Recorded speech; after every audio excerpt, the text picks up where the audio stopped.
Hello everyone, welcome back to my channel. তো কেমন আছেন সবাই? আশা করি সকলে ভালো এবং সুস্থ আছেন। তো চলুন আজকে ঝটপট বানিয়ে নিই মিক্স ভেজ দিয়ে একটি পাবদা মাছের ঝোল।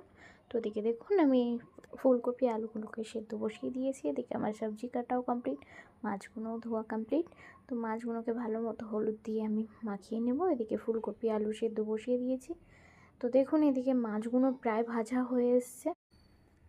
ওই কড়াইতেই আরেকটু তেল দিয়ে পেঁয়াজগুলোকে ভেজে নেব। নিয়ে পেঁয়াজগুলো যখন একটু ভাজা হয়ে এসছে তার মধ্যে দিয়ে দিলাম সামান্য একটু আদা রসুনের বাটা, একদম সামান্য পরিমাণ, দেখতে পেলেন কতটা দিয়েছি।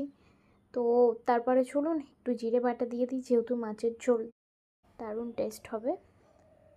তো চলুন এগুলো ততক্ষণ কষানো চলুক, যতক্ষণ দেখবেন একটু গন্ধগুলো না উড়ে গেছে। তারপরে আমি সবজিগুলো সব অ্যাড করে দিলাম, দিয়ে দেন এগুলোকে দিয়ে ভালো করে কষিয়ে নিয়ে তারপরে দেন আমরা গুঁড়ো মশলাগুলোকে অ্যাড করব, ঠিক আছে?